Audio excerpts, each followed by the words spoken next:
Queridos irmãos, queridas irmãs, então, dando sequência, vídeo 768 agora. Então,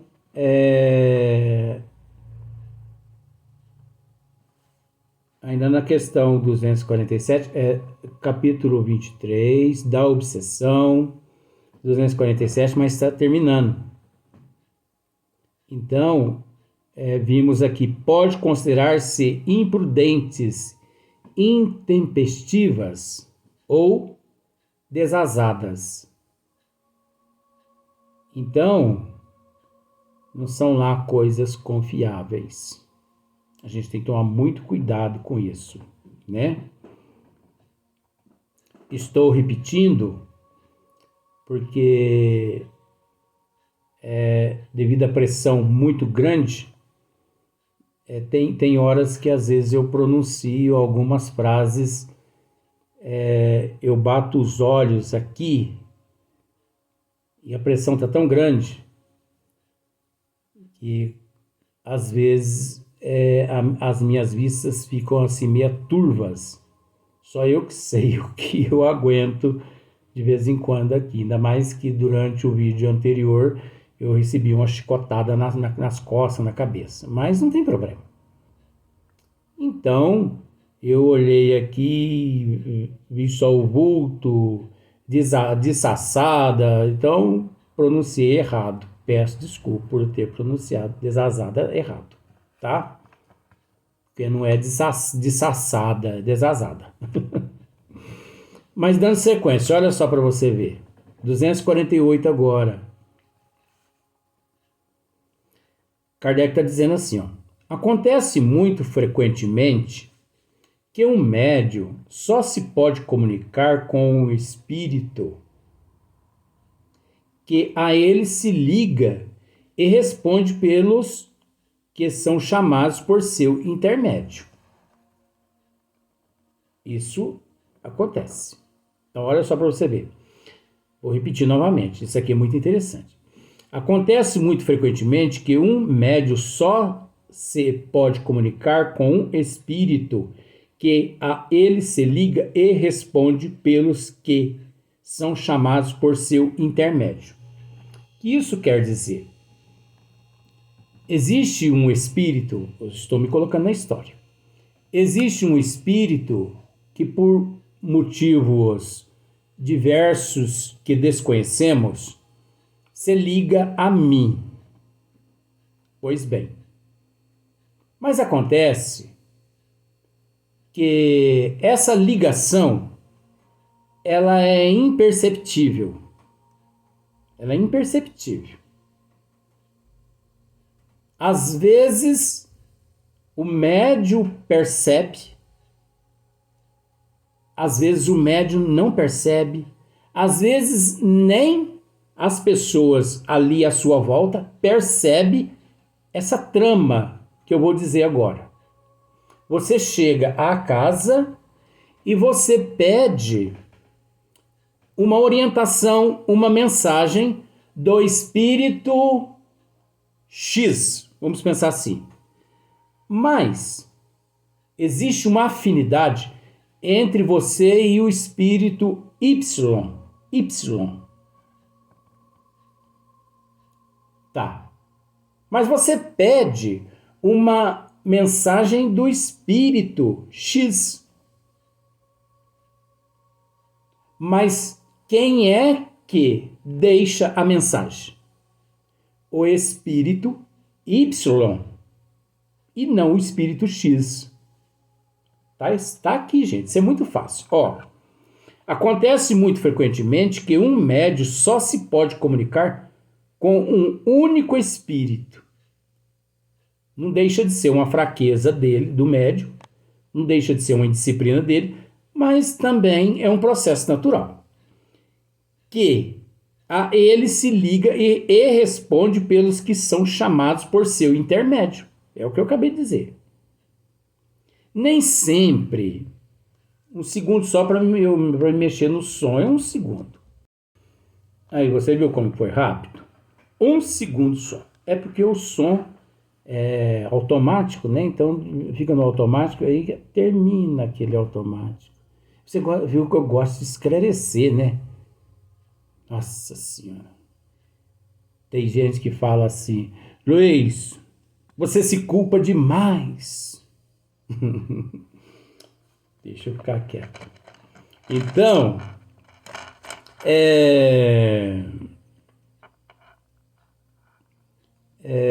por isso nem sempre, ó Kardec dizendo, ó, nem sempre há nisso uma obsessão. Nem sempre há nisso uma obsessão, pelo fato desse espírito se ligar a esse médium. Nem sempre. Porquanto, mas olha para você ver como que o negócio vai complicando pro lado dele. Porquanto, o fato pode derivar da falta de maleabilidade do médium, de uma afinidade especial sua com tal ou tal espírito. Sabe sabe aquelas pessoas aqui na Terra que não conseguem se relacionar com ninguém? Aquelas pessoas assim, antipáticas, que não conseguem se relacionar com ninguém aqui na Terra. Consegue se relacionar só com uma, duas, três pessoas. Isso ocorre também com certos médiuns. Eles não conseguem se relacionar com vários espíritos, por vários fatores que nós desconhecemos. Por falta de afinidade. Olha só, pela maleabilidade do médium, entendeu? Somente a obsessão propriamente dita, quando o espírito se impõe e afasta intencionalmente os outros. Ó, vamos voltar. Somente a obsessão propriamente dita, neste caso aí, quando o espírito se impõe e afasta intencionalmente os outros. Agora, os outros, isso é relativo. Porque esse espírito se sentindo, vamos usar aquele termo, dono daquele médium, esse espírito pode afastar outros espíritos ali do ambiente. Seria como, por exemplo, uma galinha defendendo os pintainhos ali no terreiro do gavião. Ela se sente dona do terreiro, porque ela está defendendo os pintainhos dela. Então o gavião não aproxima-se não, porque senão ele leva a bicada.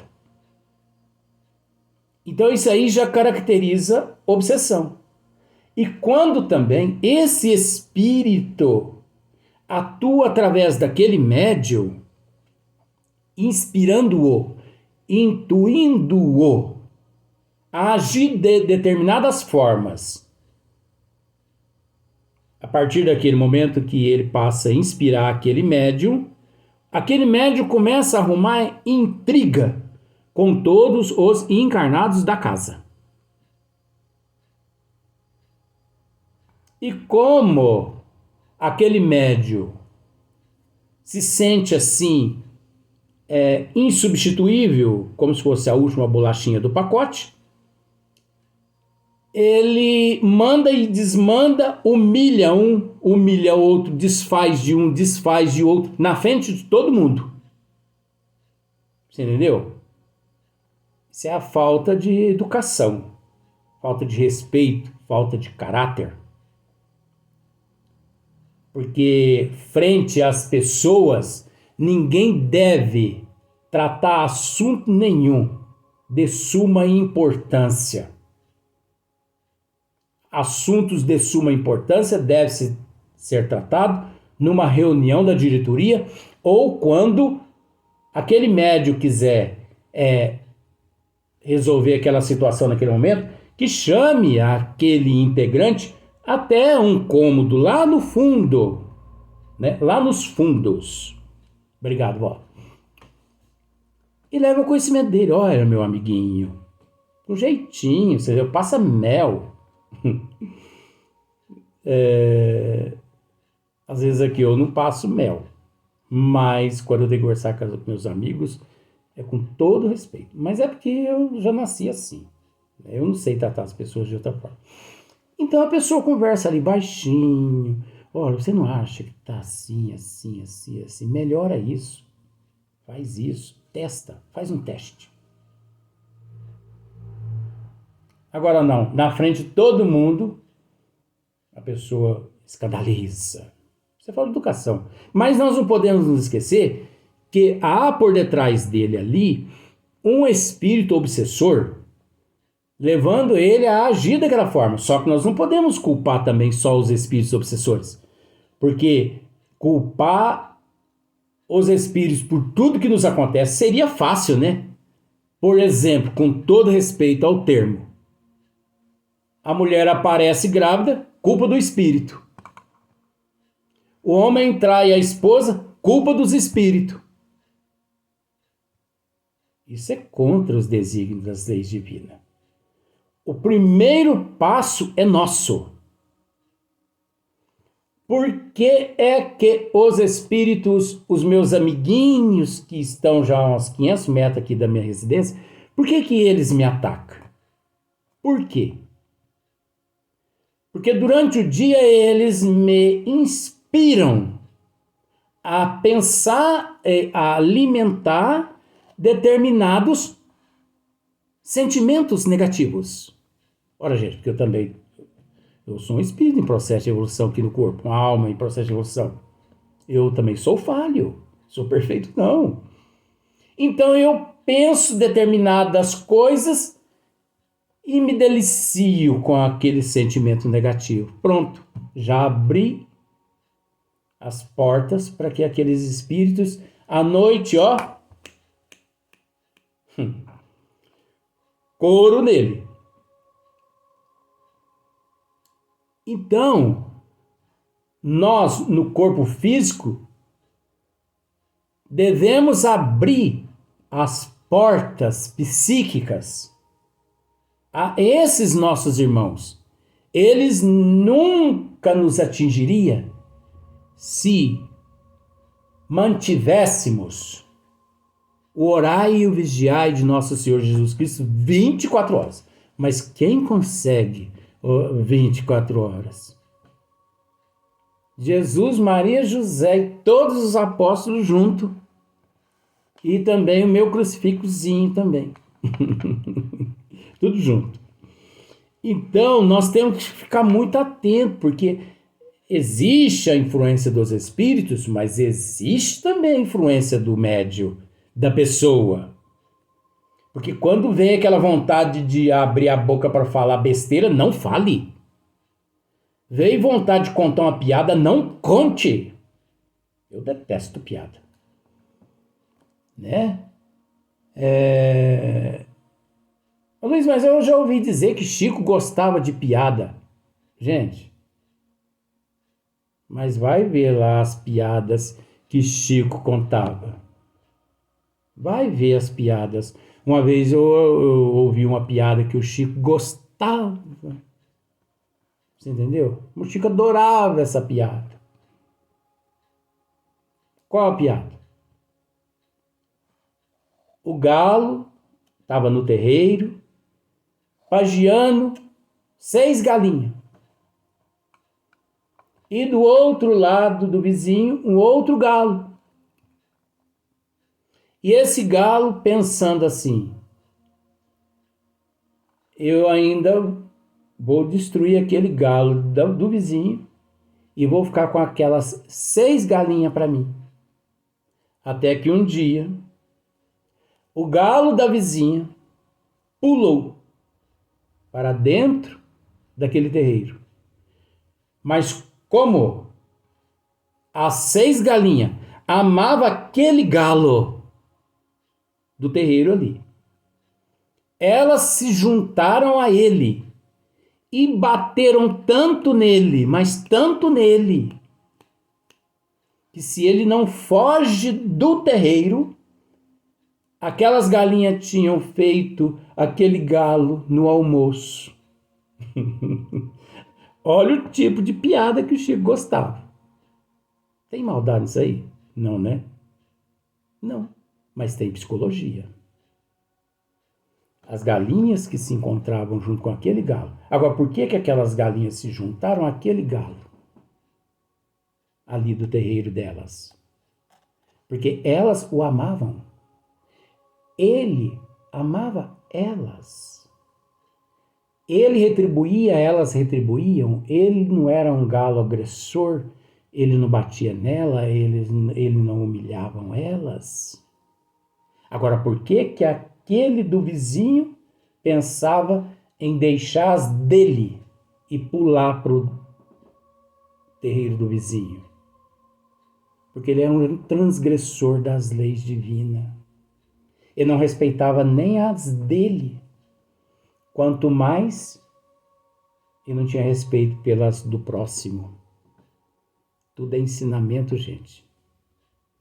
E as pessoas, quando ouviam o Chico contar essa história, caíam na gargalhada. Mas não tinha motivo nenhum de rir, porque essa piada não tem graça. Mas se tratando de Chico Xavier, a pessoa rolava no chão de prazer, só para ver o Chico vendo a pessoa ali rolando no chão.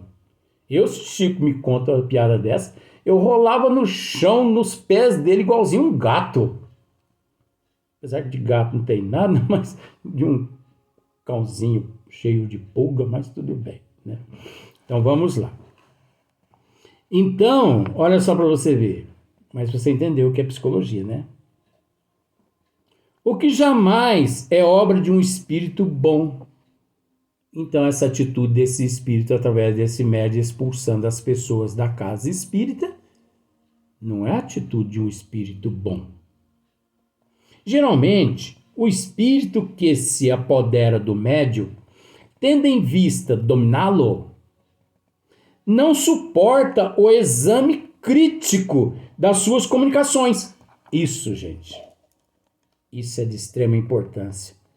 Você quer testar se realmente aquele espírito, ele é um benfeitor espiritual, é um espírito nobre?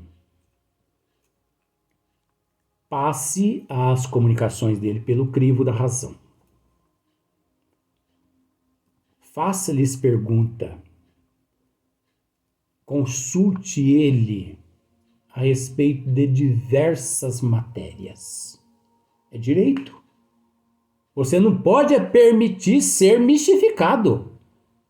Agora, se ele é um espírito verdadeiro, ele vai te fornecer todas as informações com uma paciência de Jó.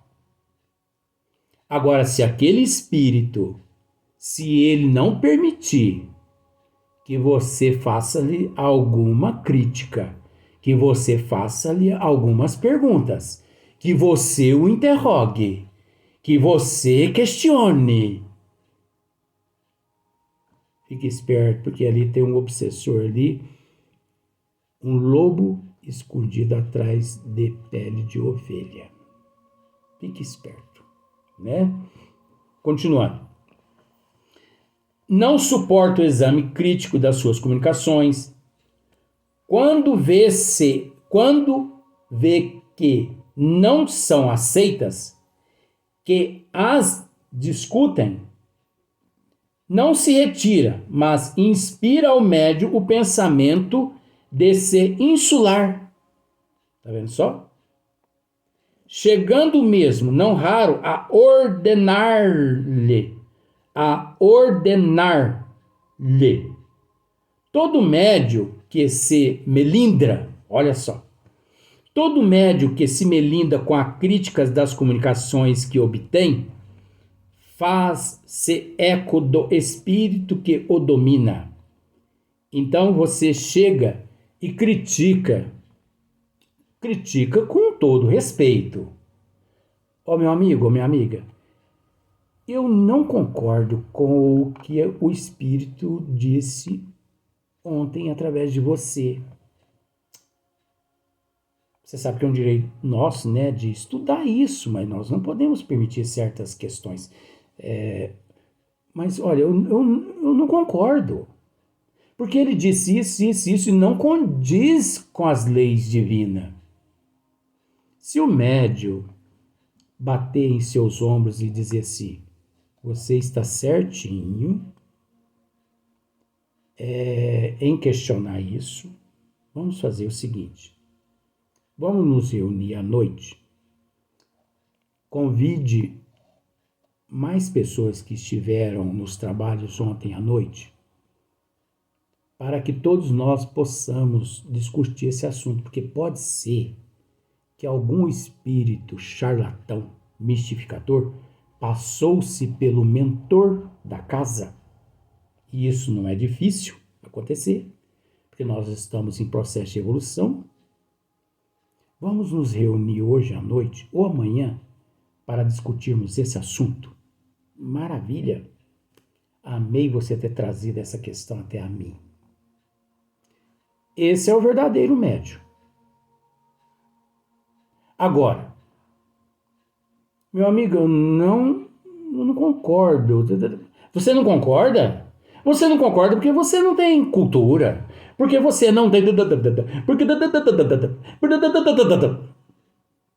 E ele te destrói verbalmente. Você tem conhecimento da doutrina? Você não tem conhecimento da doutrina? Você vai estudar. Você chegou agora. Você está querendo o quê? Você entendeu? Falta-lhe a humildade em ouvir as críticas das pessoas. Então, todo médium que se melindra, olha aqui, ó, todo médium que se melindra com a crítica das comunicações que obtém, faz-se eco do espírito que o domina.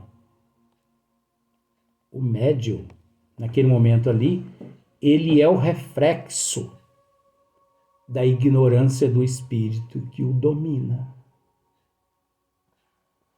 Espírito esse que não pode ser bom, espírito esse do espírito que o domina, espírito esse que não pode ser bom, é lógico, né? Desde que lhe inspira um pensamento ilógico, qual o de se recusar ao exame? Qual o de se recusar ao exame? Tudo tem que passar pela circunspecção. Tudo tem que ser analisado. Divaldo Pereira Franco conta que todos os trabalhos mediúnicos realizados na Mansão do Caminho são gravados. E depois eles escolhem um dia e eles procuram rever aquelas imagens e eles discutem todos os pormenores. Porque, gente, os espíritos das trevas, eles possuem cada artimanha que você não imagina. Gente, eles podem materializar um relógio de ouro na sua frente para te convencer de que realmente eles são espíritos de luz. Só que aí eu teria que entrar em outros fatores, em outros itens, e eu não vou entrar. Os espíritos das trevas, eles podem curar certas chagas físicas só para te iludir, só para te enganar. Eles podem levar você a se sentir bem momentaneamente só para você cair na trama deles. Aquela técnica das trevas. Alguém chega e lhe diz assim: vai à casa espírita, já que você está passando mal. Você está passando por um processo de obsessão. Você vai à casa espírita. Chega lá, você passa mal horrivelmente. Você pensa assim: eu não volto nessa casa nunca mais. Foi vir à casa espírita, eu piorei. Técnica do obsessor. Ele leva você a sentir mal 10 vezes mais, justamente para que você desapareça daquela casa. Outra técnica do obsessor. Você está passando mal. Você vai à casa espírita e você se sente bem, desaparece todo o mal, mas como você é inconstante, você vai 1 semana, 2 semanas e de repente você não volta mais. Ah, não vou voltar mais não, porque eu estou me sentindo muito bem. Técnica do obsessor. Porque toda reincidência, quando ela reaparece 10 vezes mais forte, o que quase sempre o paciente não consegue, por si só, ter controle da abstinência.